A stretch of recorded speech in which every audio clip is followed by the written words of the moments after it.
देवादिदेव भगवान महादेव शिव और जगत जननी मां जगदम्बा के चरणों में नमन करते हुए आप सभी जो धर्म और राष्ट्र की रक्षा के लिए यहां आए हैं, आप सभी के चरणों में प्रणाम करता हूं।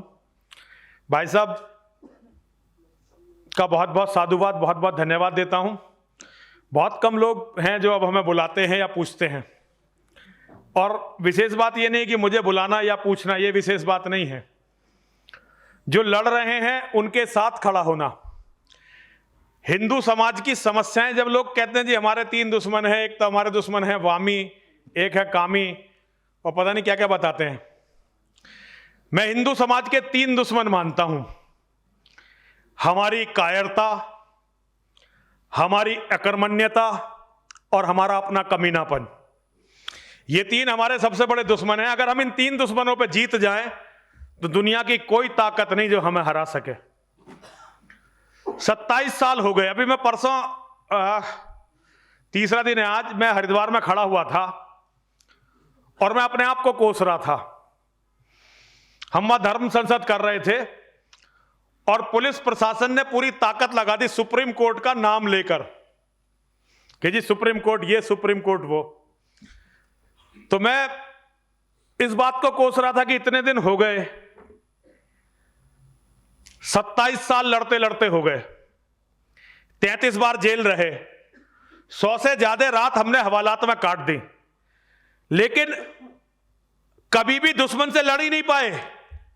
अभी हमारे मित्र, हमारे छोटे भाई जैसे हैं कालीचरण जी महाराज, वो हमारे यहां आए। धर्म संसद बड़ी होनी थी लेकिन नहीं हो पाई, वो तो खैर कोई बात नहीं। तो कालीचरण जी महाराज ने कहा कि ये पुलिस है जो हमें बचा रही है इनसे। मैंने कहा महाराज ये तुम्हारी गलतफहमी है। पुलिस प्रशासन, न्यायपालिका इनको बचा रही है हमसे। मैं झूठ बोलने के लिए सन्यासी नहीं बना। मैं ये मां और महादेव की शपथ पूर्वक ये कह सकता हूं, अगर ये पुलिस, अगर ये प्रशासन, अगर ये हाई कोर्ट, अगर ये सुप्रीम कोर्ट, अगर ये नेताओं के ताने बाने, अगर ये झूठे संगठन ना हो तो भारत के जो ये 15 मिनट के लिए फौज और पुलिस हटवा रहे हैं ना, ऊपर के 100 टारगेट मां और महादेव केवल मेरे हिस्से में रख दे, मैं अपने आप हिसाब करके आपको दे दूंगा। और इतने बड़े उसमें मैं लोगों को देखता हूं मंचों पर बहुत बड़ी बड़ी बातें करते हैं, लेकिन अगर जरा सा कोई काम आ जाए तो मुंह छिपाने लगते हैं। बातें बहुत बड़ी होती हैं, युद्ध वो बातों से जीत जाते हैं, एक दूसरे के साथ बिल्कुल खड़े नहीं होते। ऐसे में मुझे पूरे सनातन धर्मी समाज में केवल तुफैल चतुर्वेदी जी एक ऐसे व्यक्ति लगते हैं जो दूसरों के साथ खड़े होते हैं। बातों में वीर होना ये तो बड़ा आसान है। यूट्यूब पर बैठना, फेसबुक पर बैठना, सोशल मीडिया पर बैठना, ऐसे बंद सभागारों में भाषण देना, और भाषण देने के बाद जब किसी को यदि तुम्हारी आवश्यकता है तो उससे झूठ बोल देना, फोन भी ना उठाना। ऐसे भी लोग आपको मिलेंगे, आपके कार्यक्रम में आने के लिए आपको समय देंगे और उसके बाद आप फोन करते रहिए, लेकिन वो फोन भी नहीं उठाएंगे। पता नहीं उन्हें क्या अच्छा लगा, क्या बुरा लगा। और उनको लोग फ्लैगशिप कहते हैं, बड़े बड़े लोग, कि ये हिंदुत्व की फ्लैगशिप हैं। हमने ऐसे भी लोग देखे हैं। तो ऐसे लोगों में जब मैं तुफैल चतुर्वेदी जी को, मेरा कार्यक्रम आज तक चलना था, आज भाई साहब यज्ञ की पूर्णाहुति होनी थी, लेकिन तुफैल चतुर्वेदी जी के द्वारा किया गया कार्य भी एक यज्ञ है मेरे लिए। यहां मेरा आना बहुत जरूरी था, इसलिए मैंने कल यज्ञ की पूर्णाहुति की और आज यहां पर हूं। मुझे नहीं पता मेरे आने से, मैं कोई ऐसा बड़ा आदमी नहीं हूं कि भाई साहब पे कोई फर्क पड़ेगा, लेकिन तुफैल जी के साथ खड़े होने से मुझको फर्क पड़ता है कि एक आदमी हर लड़ने वाले की मदद कर रहा था और जब उसने आवाज लगाई तो मैं उनके साथ था। जबकि भाई साहब साल में 20 बार मेरे साथ खड़े होते हैं। अभी मंदिर पर हमला हुआ तो कुछ जोशीले लोगों ने पंचायत बुलाई। मुझे नहीं पता भाई साहब, मैंने पंचायत नहीं बुलाई थी, मुझे बिल्कुल कोई मतलब नहीं था, लेकिन कुछ लोगों ने पंचायत बुलाई। मैं चाहता नहीं था भाई साहब जैसे लोग पंचायत में आए, क्योंकि पंचायत तो बच्चों के काम है, क्योंकि पुलिस से पिटना ही पिटना था। लेकिन भाई साहब बहुत जरूरी काम में थे और वहां जाकर पंचायत में खड़े रहे। उस दिन भाई साहब के परिवार में या तो कोई शादी थी या कोई मतलब इसी तरह का कोई कार्यक्रम परिवार में ही था, उसको छोड़कर भाई साहब वहां खड़े रहे। हमें मां और महादेव ने बहुत ताकत दी, अतुलनीय ताकत दी। मां और महादेव की कृपा है, मैं किसी अहंकार से नहीं कहता।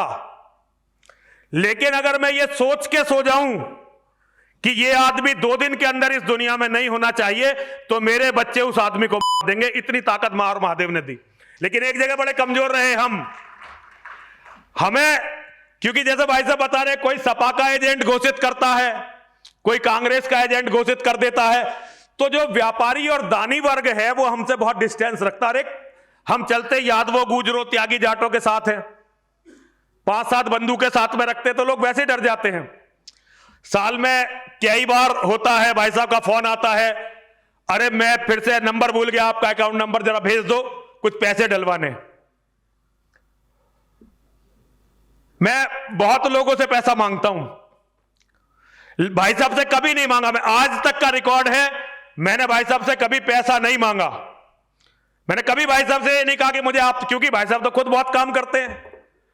लेकिन 5-6 बार तो साल में कम से कम मेरा कोई कार्यक्रम हो, कोई याद रखे ना रखे, तुफैल जी ये याद रख, कार्यक्रम में मैं बुलाता भी। अभी भाई साहब का फोन आया, भाई कार्यक्रम हो रहा है। मैंने भाई साहब कोई संभावना नहीं कार्यक्रम होने की। मुझे कई दिन पहले पता था कि जो धर्म संसद में उत्तर प्रदेश या हरिद्वार में करने जा रहा हूं, ना यहां कर पाऊंगा ना वहां कर पाऊंगा। मैंने बहुत दिन पहले ही लोगों से कहना, व्यक्तिगत कहना बिल्कुल बंद कर दिया था। मैं खड़ा केवल इसलिए रहा कि दुनिया ये देख ले कि जब मौत और जेल बिल्कुल सामने है तो हमें छोड़कर भागना नहीं है, बल्कि आंखों में आंखें डालकर मौत की भी और जो जेल भेजना चाहते हैं उनकी भी आंखों में आंखें डालकर देखना है। तो भाई साहब का हर कार्यक्रम मेरे लिए एक यज्ञ है। मैं अब जीवन के उस जगह पहुंच चुका हूं जहां अब कुछ भी पहुंचने को रहा नहीं है। अभी कोई मुझसे पूछ रहा था बाहर, अपना ही कोई साथी, अपना ही कोई बच्चा, कि योगी जी के कंपटीटर के रूप में आप जाने जाते हैं। मैंने कहा आपकी गलतफहमी है। कभी भी जिस दिन से मैं इस्लाम से लड़ने के लिए निकला, मेरा कोई और लक्ष्य था ही नहीं। और मेरा कंपटीशन दुनिया में केवल एक आदमी से है, जिसका नाम है मोहम्मद। और मैं केवल इतना चाहता हूं कि धरती से जब मोहम्मद का नाम मिटे तो लिखा जाए कि यति नरसिंहानंद नाम का भी एक आदमी था जिसने इसके भस्म होने के यज्ञ में अपनी एक आहुति डाली थी। ये मेरा लक्ष्य नहीं है कि हिंदू मुझे पूछें, ये मेरा लक्ष्य नहीं है कि हिंदू मुझे अपना जिसे मानना है वो अपने आप मानेगा। मां और महादेव ने मेरी किस्मत को लिखा है। मैं अपने आप को सन्यासी नहीं मानता और मैं सन्यासी हूं भी नहीं। आज भी मुझे अपने परिवार का इतना मोह है और मेरा ये परिवार लगातार बढ़ता जा रहा है। जब मैंने अपना घर छोड़ा था तो केवल एक 22-23 लोगों का परिवार था, आज लाखों लोग मेरे परिवार में हैं। मेरा परिवार दिन प्रतिदिन बढ़ता जा रहा है। मैं केवल एक बात आप लोगों से कहना चाहता हूं, एक बात याद रखिए, हम हिंदू हैं और जब हमें हिंदू के रूप में जरूरत होगी, जब हमारी मदद करने के लिए कोई नहीं आने वाला है, कोई भी नहीं आने वाला है। ना फौज आने वाली है, ना पुलिस आने वाली है, ना कोई नागाओं की सेना आने वाली है। हम नागाओं की फौज के महामंडलेश्वर हैं, इसलिए हमसे ज्यादा कोई नहीं जान सकता कि जब आपको जरूरत होगी नागाओं की कोई फौज नहीं आएगी। और एक और फौज है जिसका मैं नाम भी नहीं लेना चाहता, वो फौज भी आपको बचाने के लिए नहीं आएगी।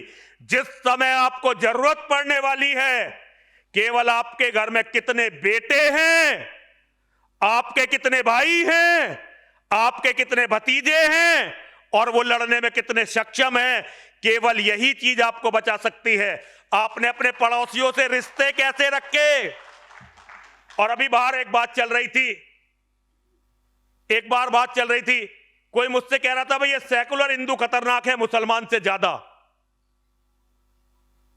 मैं मुसलमानों की नहीं जानता, लेकिन एक वर्ड है जिहादी। हर वो व्यक्ति जो मोहम्मद पे विश्वास रखता है, हर वो व्यक्ति जो कुरान में विश्वास रखता है, वो जिहादी होता है।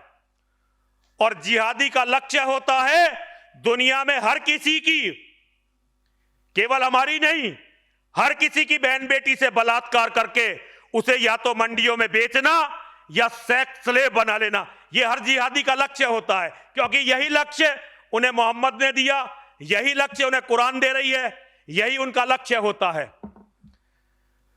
तो मैं जिहादियों के बारे में बताना चाहता हूं आपको, दुनिया में कोई भी आपका दुश्मन नहीं है, केवल जिहादी आपके दुश्मन है।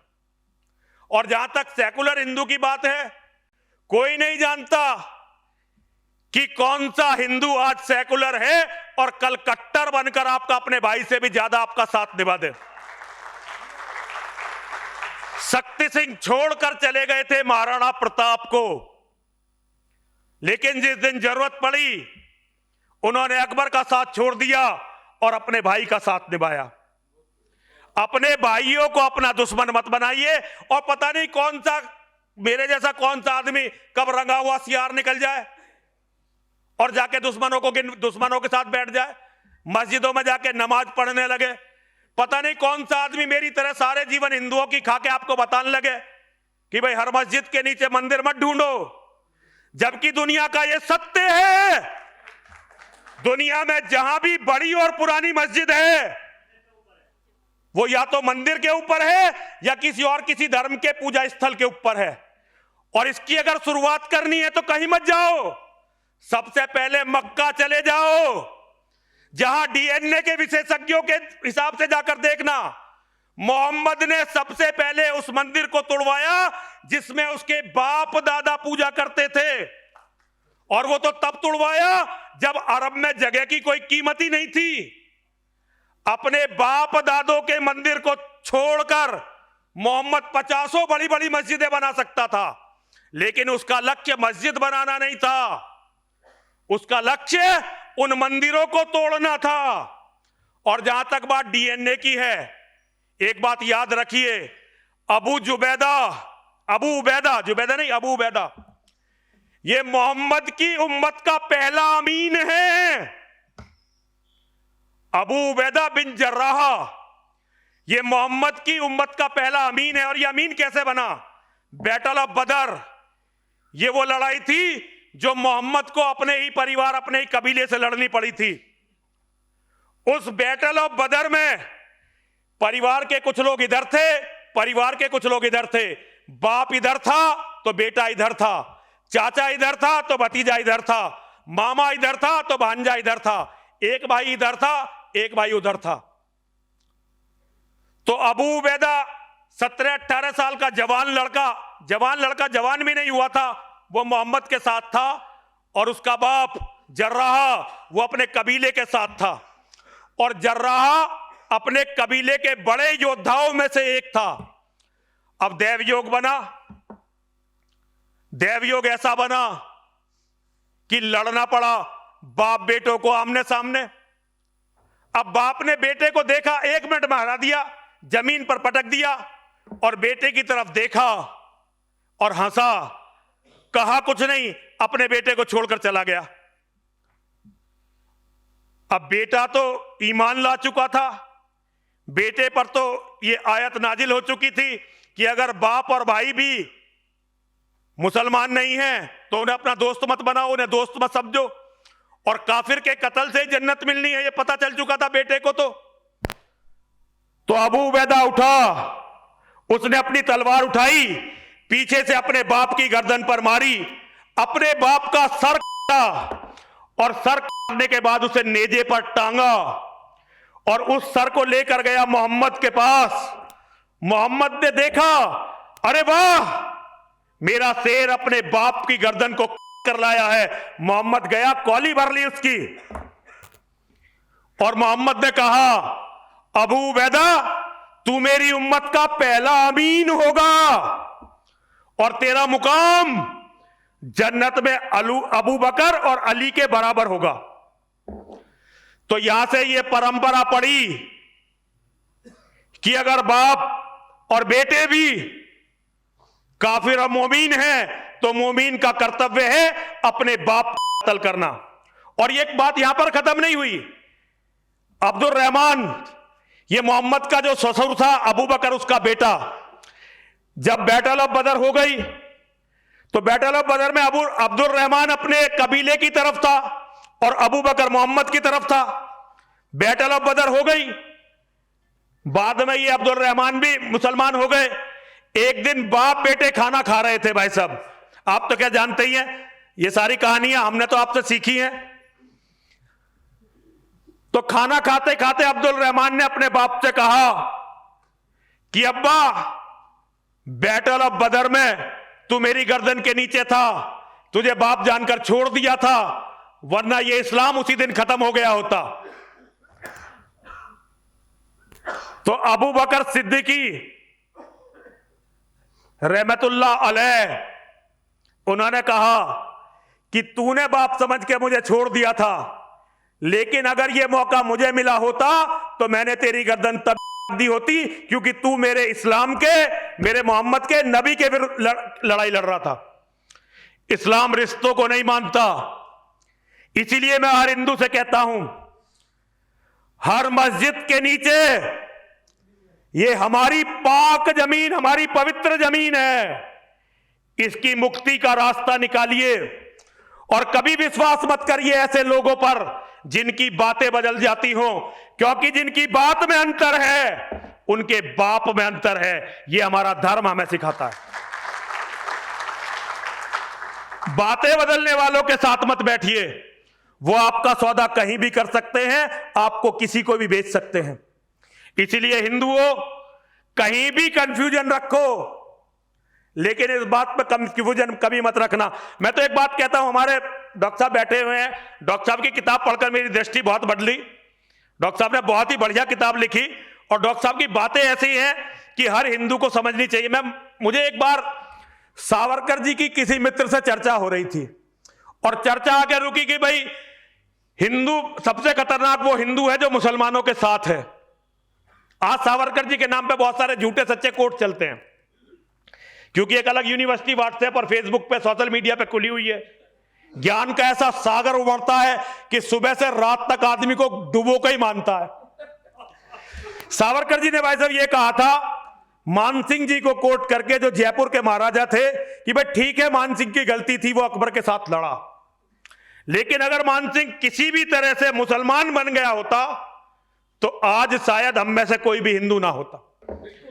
किसी तरह से मानसिंह ने अपना धर्म बचा के रखा तो आज राजस्थान, जयपुर इतना समृद्ध, और लगभग ये तो हम अब हारे हैं, वरना जयपुर में तो मुसलमान कामयाब ही नहीं हुए थे। उन्होंने अपने लोगों को बचा के रखा था। तो मानसिंह की गलतियां मैं भी निकालता हूं, मैं भी, क्योंकि मैं कोई ज्यादा विद्वान आदमी तो हूं नहीं और ना ही मुझे बोलने की तमीज है। मैं तो जो मन में आता है उसे बोलता रहता हूं। कभी भी हिंदू से घृणा मत कीजिए। कभी भी कोई रत्नाकर, कभी भी वाल्मीकि बन सकता है। और जहां तक भाई साहब सपा की बात कर रहे थे, आज एक आदमी को याद करता हूं, उनका नाम था अमर बलिदानी पंडित कमलेश तिवारी जी। एक संगठन के बारे में चर्चा चल रही थी और आजम खान ने एक शब्द प्रयोग किया, उस शब्द को यहां नहीं लूंगा। उसने कहा इस संगठन वाले तो ये होते हैं। अखबार वालों ने छापा कि आजम खान ने कहा है कि आरएसएस वाले समलैंगिक होते हैं। यह छापा अखबार वालों ने। पंडित जी ने पढ़ा, पंडित जी को बड़ा क्रोध आया। और भाई साहब मुझे तो जितना कहते हैं उतना कहते होंगे, पंडित जी को तो हर आदमी, कोई सपा का, कोई कांग्रेस का, भाई साहब के सामने इसलिए कह रहा हूं क्योंकि भाई साहब एक व्यक्ति थे, हर महीने पंडित जी को पैसे भी भेजते थे, और जब पंडित जी नहीं रहे, कई बातों पे भाई साहब भी उनसे नाराज थे, मैं भी नाराज। हम ऐसे ही है, हम लोग कभी वो किसी से नाराज होकर बैठ जाते हैं, चलता रहता है, लेकिन नाराजी दुश्मनी नहीं है हमारी। तो भाई साहब कमलेश तिवारी जी के साथ हमेशा खड़े रहे। तो जितने लोग मुझे सपा का, कांग्रेस का, कुछ लोग तो जार सोरस का, पता नहीं किस किस का बताते हैं, पंडित जी के बारे में यही बातें होती थी। उस संगठन के एक भी कार्यकर्ता ने इसका जवाब नहीं दिया। आज वो व्यक्ति नहीं है, मुझे उससे कुछ नहीं लेना देना। वो मेरा ना कुछ भला कर सकता है ना बुरा कर सकता है। किसी ने जवाब नहीं दिया। उस आदमी को बड़ा गुस्सा आया, अरे हिंदुओं के बारे में इसने ऐसे कह दी, हिंदुओं के सबसे बड़े संगठन के बारे में ऐसे कह दी। उन्होंने लिख के विज्ञप्ति दी कि आरएसएस वाले समलैंगिक नहीं होते, धरती का पहला समलैंगिक तो था। ठीक है जी। और सारी दुनिया ने उनके खिलाफ फतवा दिया। मैंने इस्लाम को मस्जिदों से और मदरसों से सीखा है। मुझे यह पता था कि अब पंडित जी का सर बचेगा नहीं, पंडित जी मार दिए जाएंगे। मैंने बहुत कहा, मैंने कहा पंडित जी बात मानो, माफी मांग लो, जिंदे रहोगे तो लड़ाई लड़ोगे। पंडित जी ने कहा स्वामी जी सारे जीवन राजनीति करते रहे, भीख मांग के खाते रहे, कुछ नहीं करा, गलती से एक काम जीवन में अच्छा हुआ है, इसकी भी तुम माफी मंगवा लो। बहुत ही दिलेर व्यक्ति थे पंडित जी। और इतनी गरीब स्थिति थी कि अपने लिए कभी भी एक व्यक्तिगत बॉडीगार्ड नहीं रख सके भाई साहब, कभी नहीं रख सके। अखिलेश यादव जी की सरकार ने 17 पुलिस वाले दे रखे थे, 1 3 स्टार, 2 2 स्टार और 14 कांस्टेबल। जो हिंदूवादी सरकार ने आते ही सब गायब कर दिए, केवल 1 होमगार्ड रह गया था बेचारों के पास। और उनकी गर्दन जैसे कटी, वो सब लोग जानते हैं, गर्दन कटनी थी, कटी। मेरी पंडित जी के बलिदान के बाद मेरी मोहम्मद से दुश्मनी शुरू हुई। उससे पहले मेरा एक स्टेटमेंट मोहम्मद के बारे में नहीं था, और मैं टीवी डिबेटों में भी मोहम्मद साहब बोलता था। मुझे डर लगता था कि मोहम्मद का कुछ इन्हें अपमानजनक लग गया, गर्दन काट देंगे। जब पंडित जी का बलिदान हुआ, मैं उनके घर गया। उनकी माताजी बहुत ही दिलेर महिला, उनकी इतनी विपन्न आर्थिक स्थिति, पूरब में बहुत गरीब परिवार, लेकिन वो इतनी दिलेर महिला थी कि वो रोई नहीं थी। जब मैं उनके घर गया तो किसी ने बता रखा था कि ये असल में क्या है कि पंडित जी ने एक बार हमसे संन्यास ले लिया था। बाद में उनके भाई का एक्सीडेंट हो गया तो उन्हें अपने घर वापस जाना पड़ा, और उन्होंने संन्यास वापस करके फिर वो अपने उसमें आ गए। ये कईयों के साथ होता, हमारे भाई साहब के साथ भी ऐसा ही हो रखा है। ये हमारे बड़े गुरु भाई हैं। जब मैं उनके घर पहुंचा, उनकी माताजी मेरे से चिपट के जो रोई, वो आंसू आज भी यहीं रखे हैं। और डॉक्टर साहब उस दिन मैंने ये कसम खाई कि दुनिया में कुछ भी रहे, इस का नाम नहीं छोड़ूंगा।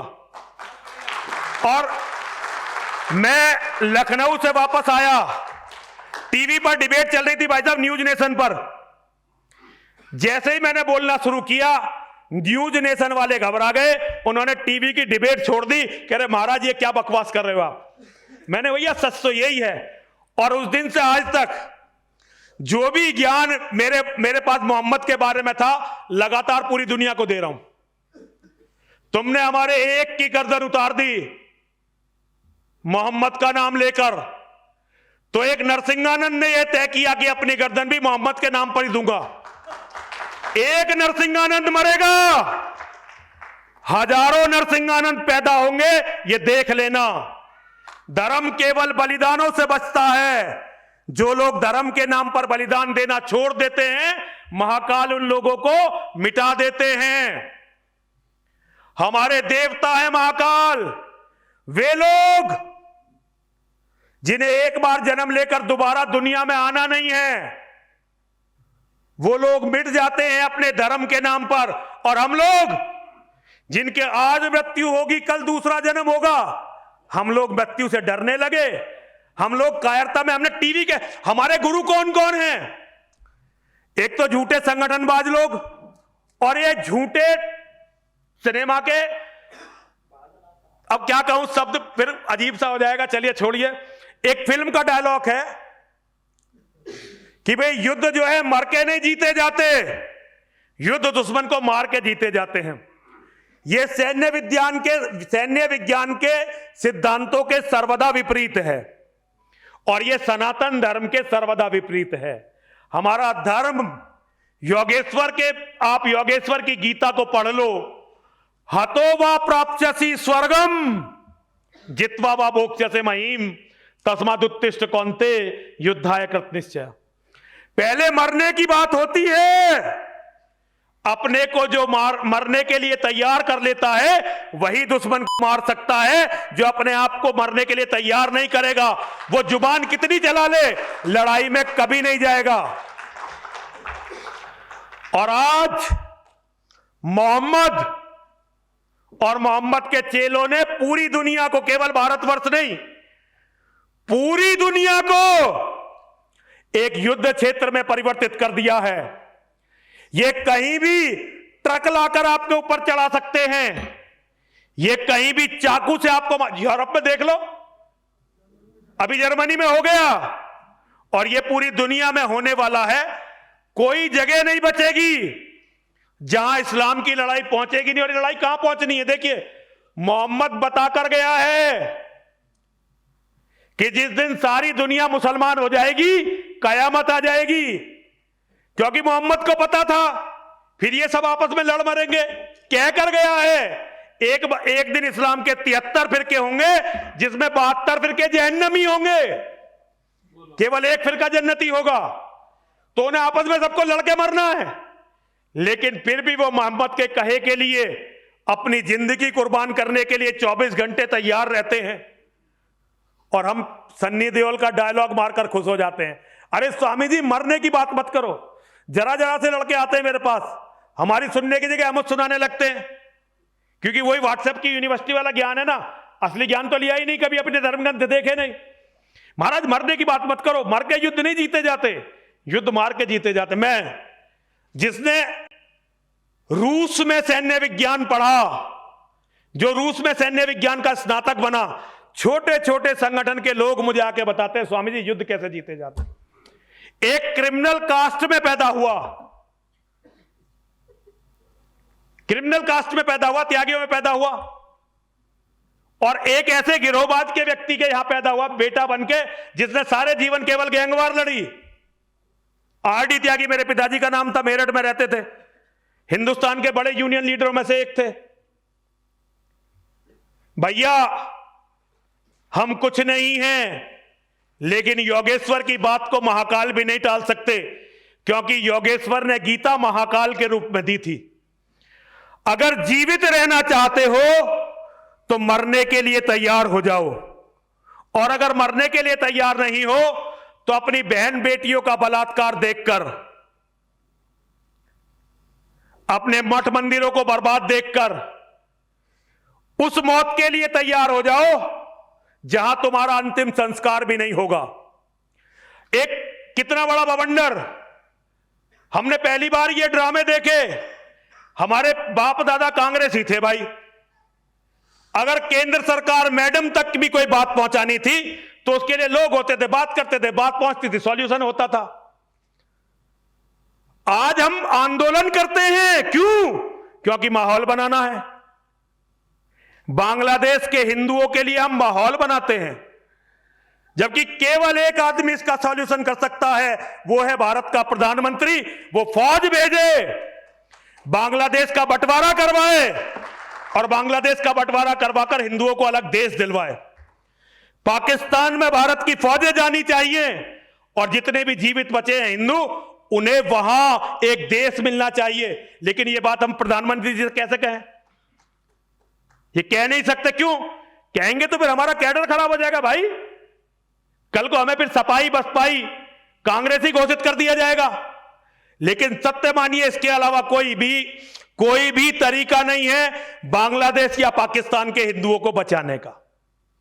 आप उन्हें सबको बुलाकर यहां रख लो, और 10 साल बाद जो आज बांग्लादेश में हो रहा है, वो जब यहां होगा तो वो तो जहां जाएंगे देख लेंगे। आप कहां जाने वाले हो? धरती खत्म हो गई भागने के लिए, अब धरती नहीं बची भागने के लिए। और एक बात समझ लीजिए, दुनिया में कभी भी युद्ध का कोई विकल्प नहीं होता। सारी धरती को पालने वाला, सारी धरती को जीवन देने वाला कुरु राज्यसभा में गया था 5 गांव मांगने। और किनसे मांगने गया था? जो उस समय धरती के सबसे बड़े महादानी थे, जिस राज्यसभा में पिता में भीष्म बैठे हुए थे, जिस राज्यसभा में धृतराष्ट्र बैठा हुआ था, जिस राज्यसभा में महादानी कर्ण बैठे हुए थे, और महादानी दुर्योधन बैठा हुआ था। दुर्योधन जैसा दानी उस आज तक बहुत कम हुए। दुर्योधन बहुत बड़ा दानी था। अर्जुन ने भी स्वीकार किया था। जब एक बार भगवान ने कर्ण की तारीफ की थी तो अर्जुन ने खुद कहा था, अरे कर्ण की बात करते हो, हमारे भाई दुर्योधन को देखो, कभी दान को मना नहीं करता, और कर्ण को तो राज दे दिया था पूरा। लेकिन जब युद्ध के पिपासु लोग, जिनकी नजरें आपके परिवार की औरतों पर गड़ गई हों, वो भगवान की भी नहीं मानते और भगवान को भी नहीं मानते, तब भगवान को कहना पड़ता है, दुर्योधन अब रण होगा, संग्राम महाभीषण होगा, टकराएंगे नक्षत्र निकर, बरसेगी भू पर वहनी प्रखर, फणशेष नाग का डोलेगा, विकराल काल मुंह खोलेगा, दुर्योधन रण ऐसा होगा फिर कभी नहीं जैसा होगा। भाई पर भाई टूटेंगे, विषबाण बूंद से छूटेंगे, वायस श्रृंगाल सुख लूटेंगे, सौभाग्य मनुज के फूटेंगे, आखिर तू भूसाई होगा, हिंसा का परदाई होगा। अरे दुर्योधन तू मारा जाएगा, लेकिन जितने भी लोग मरेंगे इसकी जिम्मेदारी तेरी होगी। आज भारत में एक भी गीता को, स्वामी जी के चरणों में प्रणाम करते हो, आचार्य जी को प्रणाम करते हो, ये तो भाई बहुत बढ़िया काम कर रहे हैं। स्वामी जी जैसा अद्वितीय प्रचारक मैंने केवल इतिहास में सुने थे, स्वामी सच्चिदानंद, स्वामी दयानंद, लेकिन स्वामी सच्चिदानंद जी जो काम कर रहे हैं और साधन विहीनता के साथ, ये भी हमारी तरह फक्कड़ ही है भैया, इतनी निकृष्ट साधन विहीनता के साथ स्वामी जी ने जो पूरी दुनिया में अलग जगह रखी है। आज इस्लाम के खिलाफ जो इतना प्रखर ये बोलते हैं, मतलब मैं अचंभित होता हूं। और मैं जितनी भी इनकी, मुझे यूट्यूब पे मैंने सब्सक्राइब कर रखा है इनका चैनल, मैं इनके सारे सुनता हूं, और ये मां और महादेव की कृपा है इन पर। ये परमात्मा कहेंगे, मैं मां और महादेव कहूंगा, बात एक ही है। इनकी कृपा है कि ईश्वर ने अपने काम को इन्हें और आचार्य जी को चुना है। अच्छे कार्य के, बुरे काम तो हम खुद चुन लेते हैं, लेकिन अच्छे काम करवाने हो तो डॉक्टर साहब ईश्वर चुनता है, जैसा आपको चुन रखा है। भाई साहब की एक खास बात यह है कि ये सारे नगीनों को जोड़ लेते हैं। ऐसे लोग जिनके लिए स्वतः ही सम्मान में सिर झुक जाता हो, उनको जोड़ लेते हैं। तो भैया ये समझ लो कि युद्ध का विकल्प नहीं होता। जो युद्ध का विकल्प खोज रहे हैं ना, वो आपका मूर्ख बना रहे हैं। सनातन धर्मी कभी युद्ध का विकल्प नहीं खोज सकते। एक 3 बार जरा सभी लोग मेरे साथ बोलेंगे, मैं जो कहूंगा वही आपको दोहराना है। सभी बोलेंगे, बोलिए, मेरे शेरों, मेरे वीरों, बढ़ो आगे, करो रोशन दिशाओं को अपनी चिताओं से। मेरे शेरों, मेरे वीरों, बढ़ो आगे, करो रोशन दिशाओं को अपनी चिताओं से। मेरे शेरों, मेरे वीरों, बढ़ो आगे, करो रोशन दिशाओं को अपनी चिताओं से। विजय मिले या वीर गति, सब महादेव के नाम, जीते जी रण छोड़ के जाना, वीरों का नहीं काम। विजय मिले या वीर गति, सब महादेव के नाम, जीते जी रण छोड़ के जाना, वीरों का नहीं काम। विजय मिले या वीर गति, सब महादेव के नाम, जीते जी रण छोड़ के जाना, वीरों का नहीं काम। सनातन धर्म की, सनातन धर्म की, सनातन धर्म की, सनातन के शत्रुओं का 2 बार बोलेंगे भाई साहब, डॉक्टर साहब 2 बार बोलेंगे, नाश 2 बार होना चाहिए। हमारी जीत तो 1 बार तक काम चल जाएगा, लेकिन शत्रु का नाश 2 बार होना चाहिए। सनातन के शत्रुओं का, सनातन के शत्रुओं का, सनातन के शत्रुओं का, सनातन के मानने वालों में, सनातन के मानने वालों में, सनातन के मानने वालों में। और कल्याण बस केवल मेरा और मेरे परिवार का होना चाहिए, बाकी सबका तो विनाश होना चाहिए। सनातन के मानने वालों का एक साथ शेर और बकरी का कल्याण नहीं हो सकता। या तो शेर का कल्याण होगा या बकरी का कल्याण होगा। हम शेर हैं, हमें बकरियों का कल्याण क्यों मांगना, वो तो भोजन है हमारा। सनातन के मानने वालों का, सनातन के मानने वालों का, सनातन के मानने वालों का हर हर महादेव, हर हर महादेव, हर हर महादेव।